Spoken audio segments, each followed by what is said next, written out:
dear beloved, Boss Mike Cervera. Grabe yung pamamahiya. Oo. Nakakahiya yung mga DDS dito ha. Si Sara Duterte, ipinahiya ng vlogger. Walang iba kundi yung pisang ko. Eto na mga kababayan ko, papasukin na natin. Walang iba, gwapong-gwapo. Oo, walang katulad dito. Ha? Takeru Miyamoto. Sabi naman po yung kabobohan ni VP Sara Duterte, mga kababayan. Hindi niya po alam ang pagkakaiba o ibig sabihin ng New Year's resolution tsaka New Year's wish. So, Yan yung sinasabi ko sa inyo kanina. Itong si Sara, sabi ni Ronnie De Guzman, buti pa to si Ronnie De Guzman, share na rin muna mga kababayan. Marites Musni, late ka kanina. Joji, wala ka. My Pet Sabis, wala ka. Diba? Kyril, kanina wala ka. Miss Au, kanina wala ka. Solidad Kunanan, Maring Linda, Hadoken, Hadoken. Mag-like muna kayo ha. Ito na nga mga kababayan kung paano pahiyain. Ito pong si Sara Duterte ng isang gwapong-gwapong vlogger. Pakinggan nyo. Pakinggan nyo to ha. grabe naman po yung kabobohan ni VP Sara Duterte, mga kababayan. Hindi niya po alam ang pagkakaiba o ibig sabihin ng New Year's resolution tsaka New Year's wish. Nakakahiya ka talaga, Sara. Sa totoo lang, buti pa ako. Alam ko ang New Year's resolution. At alam ko yung New Year's wish. Mga kababayan, ang wish ko, sana mga kababayan, ang kapayapaan, kaginhawaan, at kasaganahan ay sumainyo. Yun ang New Year's wish ko. Ano ang New Year's resolution ko? Hindi na ako magmumura sa vlog ko. Tama? Yun, Sara. Yun ang New Year's resolution. Yung bang mga masasama mong gawain. Kung sinabi mo sana na ang New Year's resolution ko ay hindi na ako magnanakaw. Di perfect yun. Ba naman yung sinabi mo? Diba? Eto na mga kababayan ko. Dali babes, mag-like ka na ha. Sobrang basic na ito pag-usapan natin. Yan. Bale, ito po yung quote card ng News 5. No? Sabi dito, New Year's resolution ni VP Sara sa Blue Ribbon hearing. Sana may managot. Bobo ang puta. New Year's resolution, sana may managot. Pucha, ano yun? Akala ko nung una, Si sa Takeru talaga, no? Ano to, no? Ang lakas din mang asara, no? Ayop ka, Takeru, ha? Sige, tuloy. Putahe lang po siya ng News 5. So, hinanap ko po yung video. Totoo, mga kababayan. Sinabi talaga ni Sara yun. Ito, panoorin natin. Yan. Conclusion po ng Blue Ribbon Committee about sa DPWH corruption. I reflect din the sentiment of many masyadong Blue Ribbon ito ng Senate pala, hindi ito ICI. Trabaho naman yan ng Senate at ang atin lang New Year's resolution dyan sa Blue Ribbon na ay sana meron ng mga managot.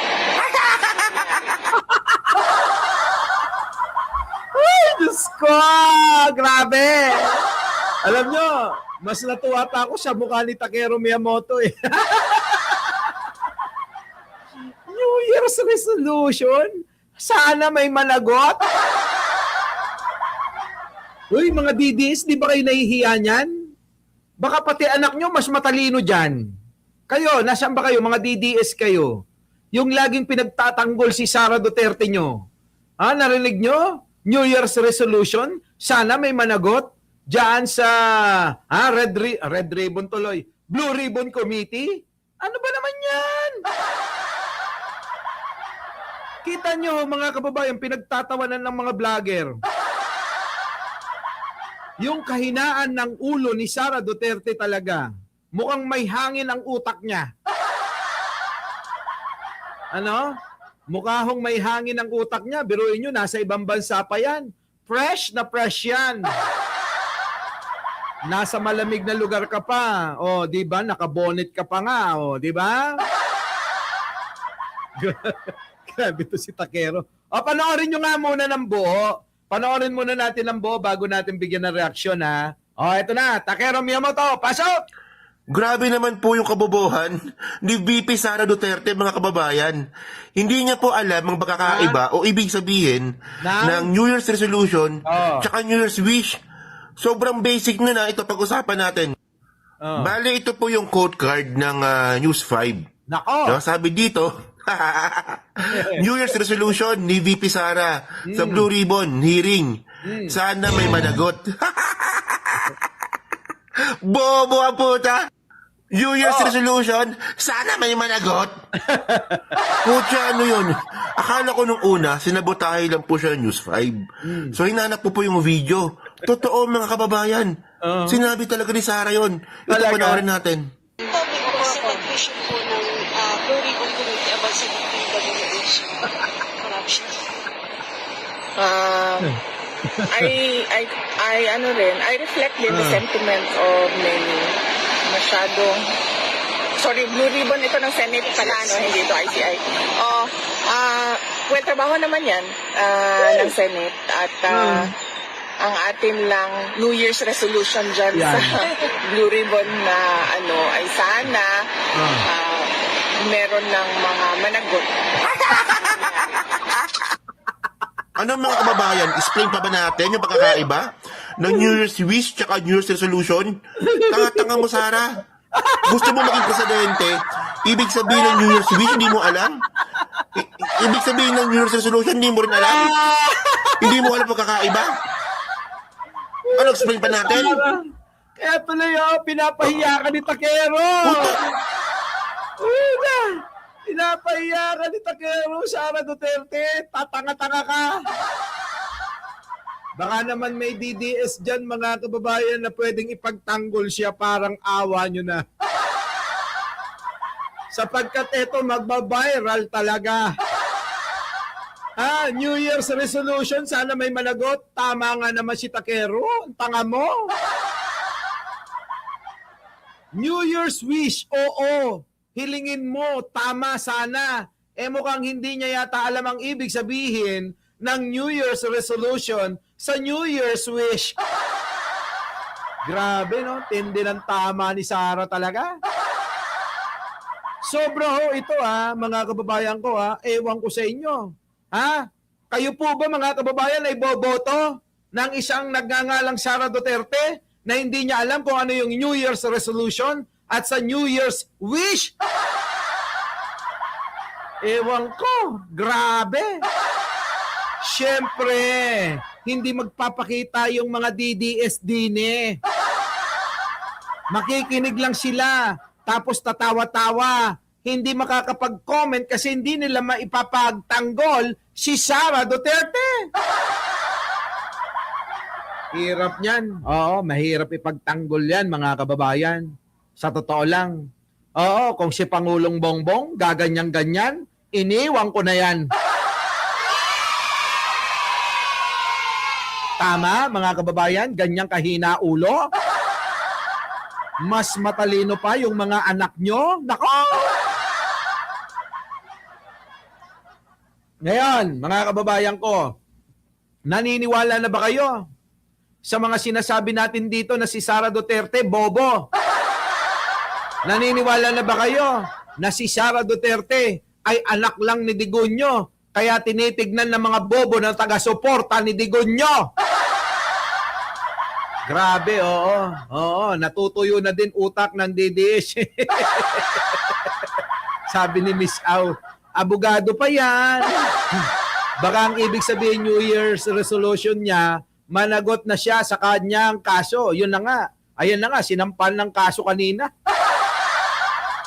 Matindi, mga kababayan ko, no? Matindi, mahina talaga ulo. Alam nyo, mga kababayan, kahit anong kalituhan, kung sharp kang mag-isip, Mga kababayan, hindi ganyan. At kung inyong mapapansin, dahan-dahan niya nga pang sinabi, di ba? Dahan-dahan niya pang sinabi. Oo, na sana may managot. Ang New Year's resolution ko, sana may managot dyan sa Blue Ribbon Committee. Grabe ka, Sarah. Alam nyo, tawan-tawa talaga ako kanina. Sabi ko, mukhang maraming hindi nakakaget sa sinasabi ko dahil hindi ko pinapakita tong video ko kanina. Oo. Mas maganda pala, no? Pinapakita ko yung video. Ano? Ang problema nga po, walang isip Ano walang isip? May isip yun pag nagnanakaw. Di nga niya alam meaning ng RA. Naku, kita mo? Pati RA ba naman, lagi kong sinasabi, hindi niya alam ibig sabihin ng Republic Act? Putik na, paano naging abogado yan? Mukhang mga kababayan, naniniwala na ako na talagang ginamit ang impluensya o kaya nagbayad yan. Di ba? O kayo, Jing Martin, ano? O, sige nga. O, ano John, ipagtanggal mo nga si Sarah. Ikaw, MG Galyen. Oo, MG Galyen. No? Rosemary. Ha? Oo. Ikagawa. Oo. Rosemary Rosales Kagawa. Pagtanggal mo! Ikaw, ano? Sino pa? Richard Robin. Oh. Sayang, ang boto ko kay Sarah. Nako! Ikaw, Rain. Oh, pagtanggol mo, baka kaya mo. Ewan ko sa inyo, ha? Rose Bagni, pagtanggol mo. Oh, isa pa, mga kababayan, bago natin iwan, dahil marami tayong tatalakayan, ha? Pero nakakahiya yung mga DDS dito. Hoy, mga DDS, ito yung pinagtatanggol nyo. Pinagtatawanan lang ng isang takero Miyamoto. Grabe naman po yung kabobohan ni VP Sara Duterte, mga kababayan. Hindi niya po alam ang pagkakaiba o ibig sabihin ng New Year's resolution at New Year's wish. Sobrang basic na ito pag-usapan natin. Bale, ito po yung quote card ng News 5. No, sabi dito, New Year's resolution ni VP Sara sa Blue Ribbon hearing. Sana may managot. Bobo ang puta. New Year's resolution, sana may managot. Pucha, ano yun? Akala ko nung una, sinabotay lang po siya ng News 5. So hinanap ko po yung video. Totoo, mga kababayan.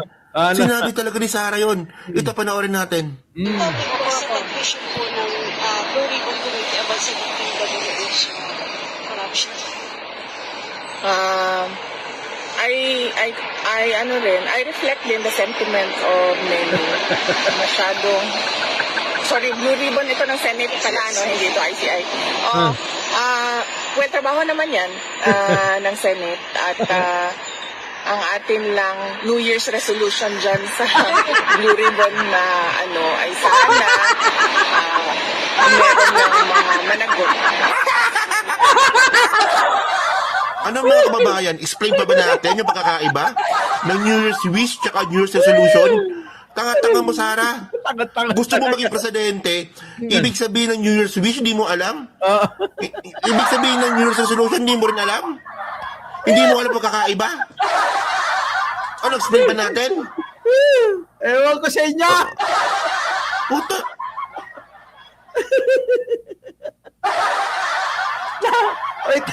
Thank you, mga DDS. Makisabi kay Sarah, napasaya ako ngayong gabi. Grabe. Antindi, mga kababayan, ha? Matindi, ha? Yan, ha? Ewan ko na lang. Ewan ko na lang talaga. Oo. Eto, sinasabi ko sa inyo, kung ganyan si Pangulong Bongbong Marcos, matagal ko nang iniwan.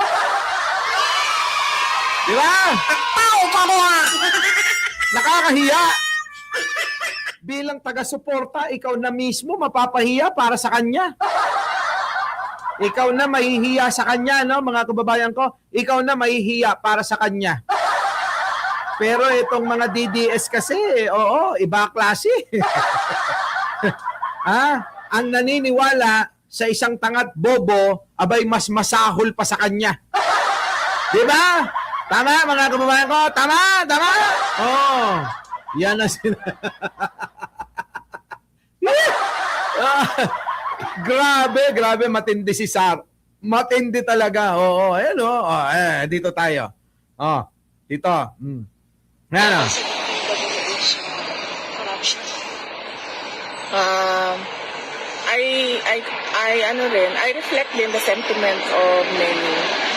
Dahan-dahan lang siya magsalita ha. Ginamit niya pa si Lenny na dati sinasabi niya na bobo. Pero ngayon mga kababayan ang lumilitaw. Bobo si Sara Duterte. Masyadong, sorry, blue ribbon ito ng Senate pala, no? Hindi ito ICI. Trabaho naman yan ng Senate at ang atin lang New Year's resolution dyan sa blue ribbon na ay sana meron ng mga managot.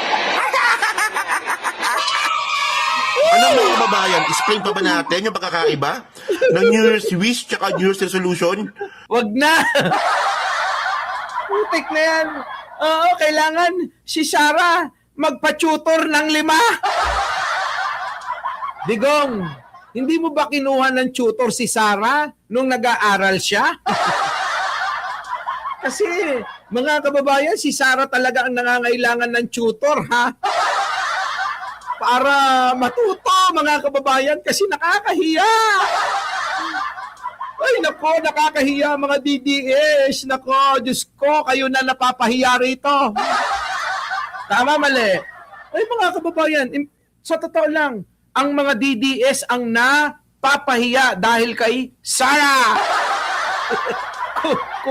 Kulang ang 5.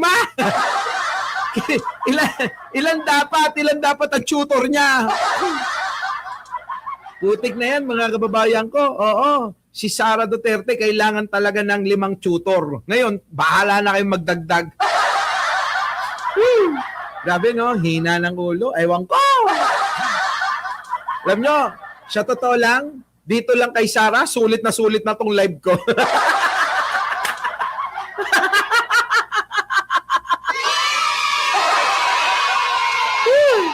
Diba?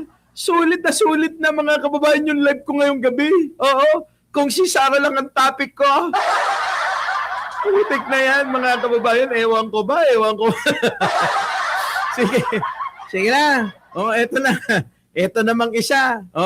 Seryoso na tayo ha. Seryoso na tayo kasi ang susunod na itatopic natin. si Marcoleta naman ang bebenggahin.